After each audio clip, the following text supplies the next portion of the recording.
आओ छोटी बहू, अंदर आ जाओ। हमारे इस गरीब खाने में तुम्हारा स्वागत है। शांति अपनी छोटी बहू का गृह प्रवेश कराकर उसे अपने घर के अंदर कमरे में ले आती है, जहां अंदर आते ही माया की छोटी बहू पूजा कमरे को चारों ओर से देखती है। यह देखकर पूजा की सास उससे कहती है, क्या हुआ छोटी बहू, तू कमरे को इतने चारों ओर से क्यों देख रही है? माँ जी, इस कमरे को देख रही हूँ। ये कमरा कुछ ज़्यादा ही छोटा नहीं है। खैर छोड़िए इस बात को, आप बताइए कि मेरा कमरा कौन सा है? शादी के रीति रिवाज में बहुत थक गई हूँ, अब मैं आराम करना चाहती हूँ।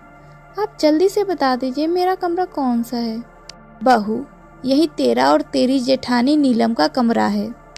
क्या माँ जी, आप ये कैसी बातें कर रही हैं?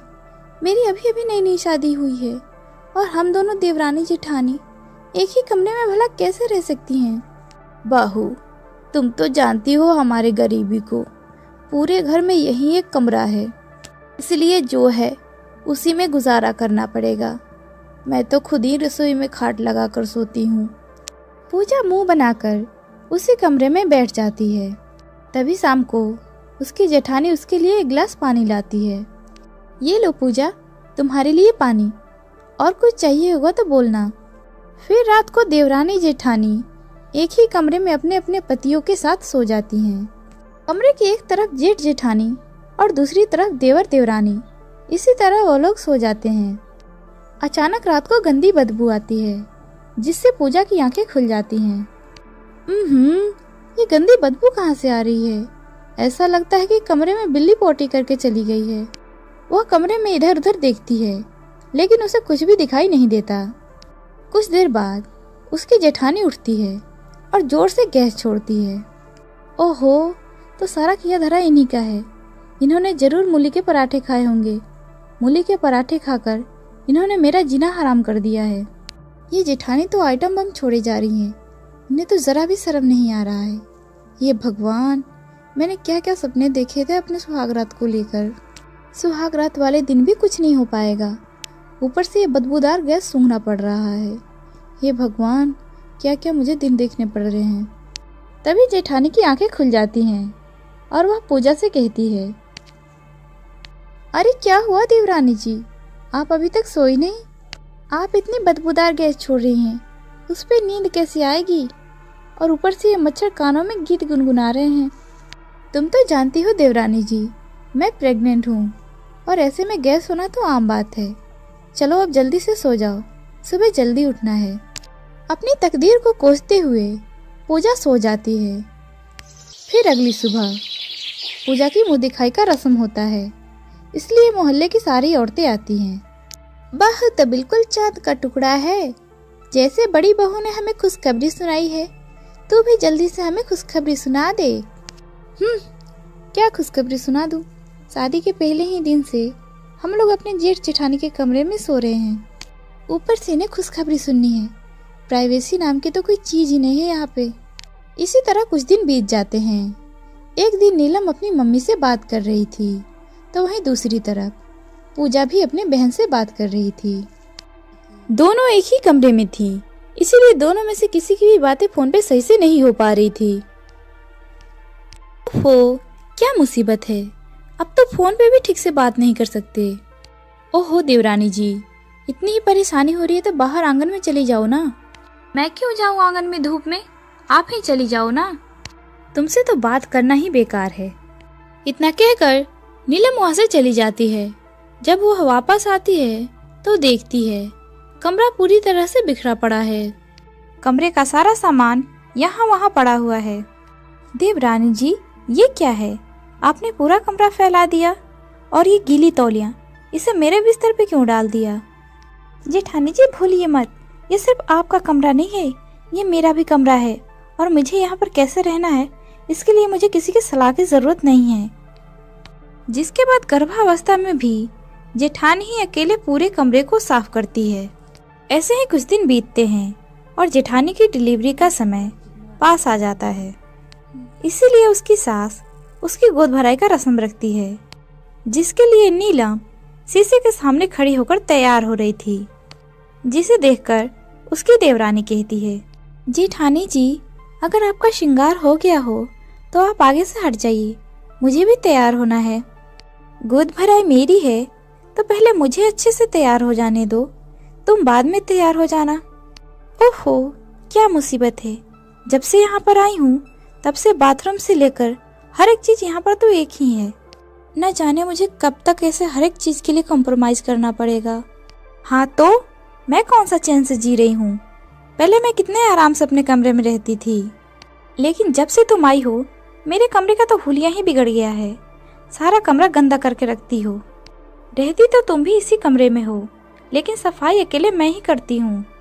नहीं तो क्या, ये सिर्फ आप ही का कमरा है। इस कमरे पर आपका जितना अधिकार है उतना ही मेरा अधिकार है।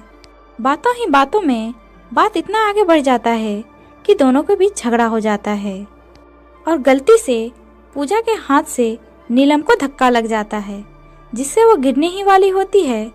तभी उसका पति उसे बचा लेता है।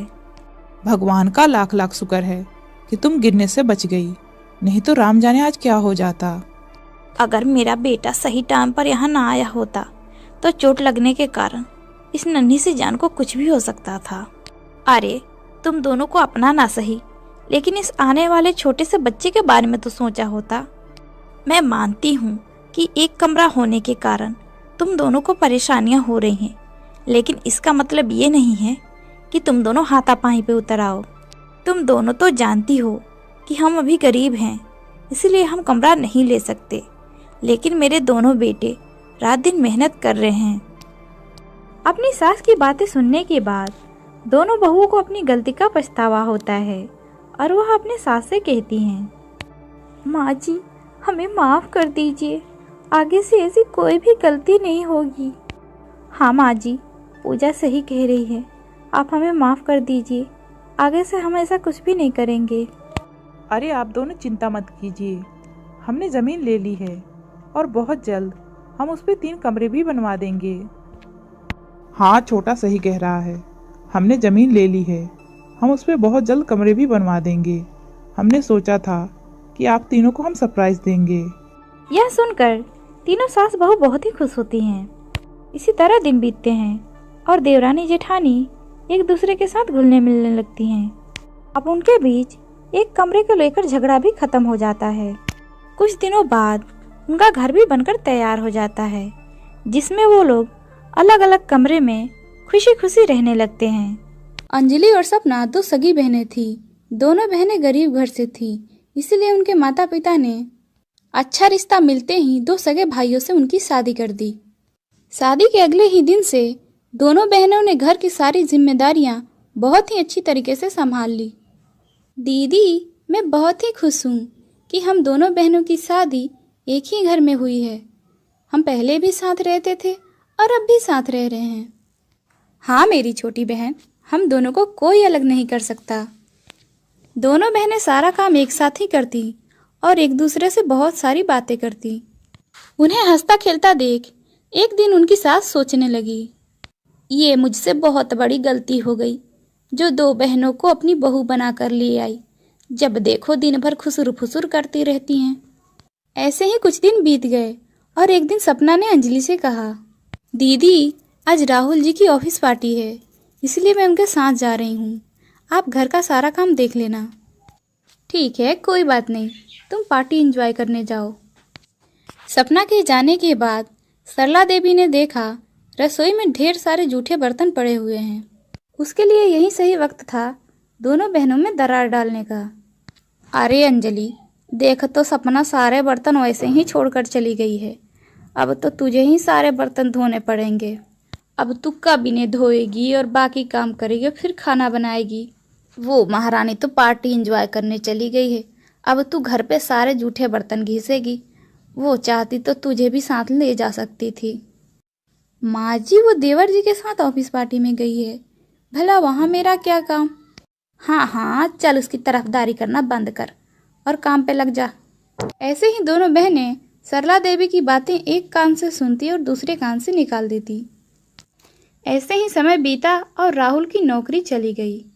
इसी तरह 3 महीने निकल गए, लेकिन राहुल को कहीं भी नौकरी नहीं मिली। अब घर की सारी जिम्मेदारियां घर के बड़े बेटे अशोक पे आ गई थी।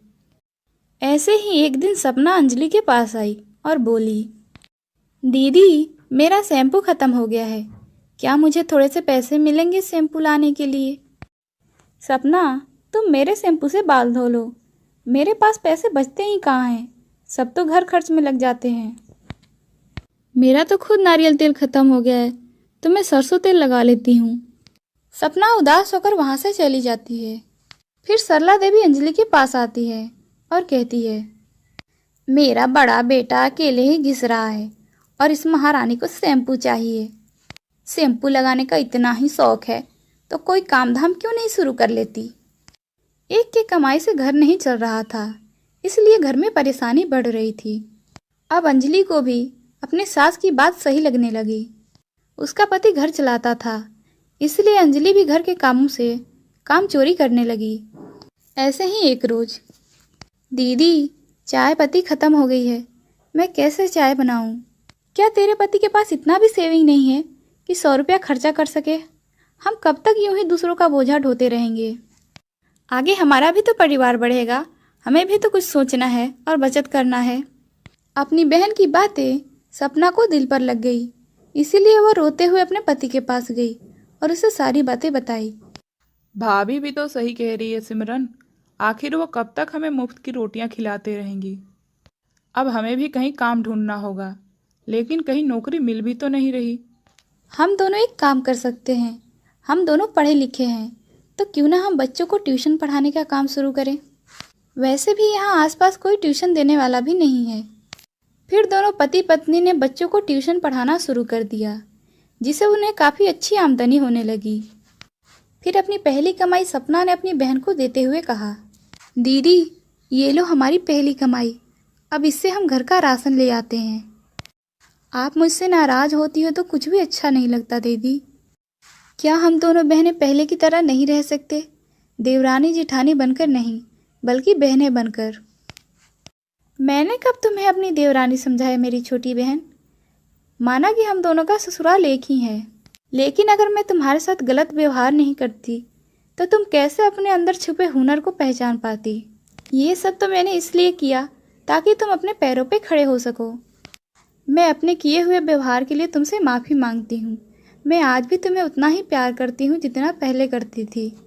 जिसके बाद दोनों बहनें फिर पहले की तरह हंसी खुशी रहने लगती हैं। प्रिया और मधु दो सगी बहनें थीं और दोनों की शादी एक ही घर में हो गई थी। शादी के बाद उन दोनों को एक ही बात परेशान करती थी, वो था उनका बाथरूम। पूरे घर में एक ही बाथरूम था। प्रिया जल्दी बाहर आ, मुझे नहाने में देर हो रही है। अरे आ रही हूँ दीदी, आप भी कितना शोर मचाती हो। मुझे तो आप लोग ठीक से नहाने भी नहीं देते हो। पहले माँ जी चली गई, फिर सुमित भैया, फिर रोशन जी, और फिर जब मेरी बारी नहाने की आई तब आपको जल्दी है।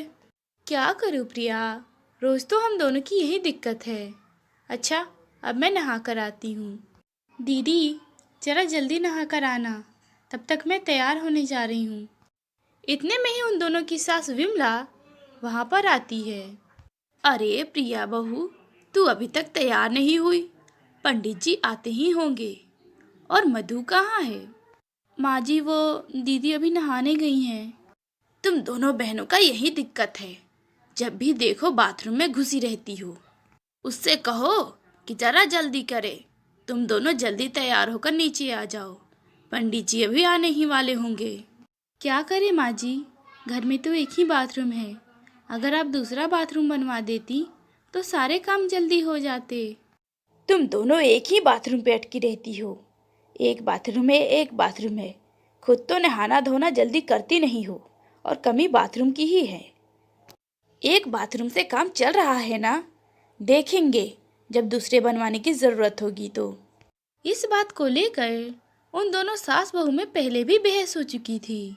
सुमित, तुम एक और बाथरूम बनवा दो ना, हम दोनों बहनें एक बाथरूम को लेकर बहुत परेशान रहती हैं।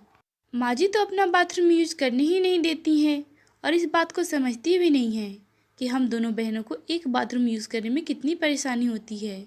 हम दोनों हमेशा अपने काम के लिए लेट हो जाती हैं। अच्छा अच्छा, ठीक है ठीक है, मैं इस बारे में रोशन से बात करता हूँ। तभी रोशन और प्रिया भी वहाँ पर आ जाते हैं। भैया, आपने मुझे बुलाया? हाँ रोशन, हमें माँ से बात करके एक और बाथरूम बनवाना होगा, क्योंकि इन दोनों को बहुत परेशानी हो रही है और हम भी अपने काम पर इसी वजह से लेट हो जाते हैं। ठीक है भैया, हम आज ही माँ से इस बारे में बात करते हैं। वो सभी बाथरूम को लेकर बात कर ही रहे होते हैं, तभी वहाँ पर बिमला भी आ जाती है। अरे क्या हुआ? तुम दोनों किस बारे में बात कर रहे हो? मैं तो तुम लोगों से कुछ कहने आई थी, लेकिन तुम ही पहले कह लो। माँ, मैंने इस बारे में पहले भी आपसे बताया था ना कि एक बाथरूम को यूज़ करने में बहुत परेशानी हो रही है। हमें कैसे भी करके एक और बाथरूम बनवाना ही होगा। अच्छा, तो ये बात कहनी थी तुम लोगों को। बनवा लेंगे, थोड़े दिन रुक तो जाओ। अभी एक दूसरा खर्चा आ गया है। पूजा की शादी तय हो गई है और तुम्हारे पापा तो है नहीं जो इस शादी में मदद कर पाएंगे, तो हमें ही मदद करना होगा। कम से कम मोटा मोटा 1-1.5 लाख रुपया तो खर्चा आ ही जाएगा। इसीलिए पहले ये देखना ज़रूरी है। हम बाद में बाथरूम के बारे में देखेंगे, क्योंकि ये अपने घर का मामला है। इतना कहकर विमला देवी बात को बीच में ही रोककर चली जाती हैं। 2 दिन बाद सगाई का फंक्शन था। प्रिया और मधु, तुम दोनों कान खोल कर सुन लो। दोपहर का फंक्शन है, इसीलिए हमें थोड़ा जल्दी ही जाना होगा, क्योंकि वो दोनों भाई नहाकर तैयार हो चुके हैं और मैं भी तैयार होने ही जा रही हूँ। अब तुम लोगों का बस नहाना रह गया है, इसलिए ज़रा जल्दी करना, क्योंकि तुम दोनों बाथरूम में बहुत समय लगाती हो। घर का फंक्शन है, इसलिए हमें थोड़ा जल्दी ही जाना होगा। प्रिया, ऐसा कर, पहले तू नहा ले। मुझे थोड़ा काम है, इसलिए मैं बाद में नहा लूँगी। ठीक है दीदी, तो मैं ही पहले नहा लेती हूँ। दीदी, एक दिक्कत और है। वो बाथरूम की चिटकली है ना, बार बार फंस जाती है, जल्दी खुलती ही नहीं है। प्रिया बाथरूम में जाकर नहा तो लेती है, लेकिन उससे चिटकली खुल ही नहीं रही थी। वह चिटकली पूरी तरह से जाम हो गई थी। क्या हुआ प्रिया?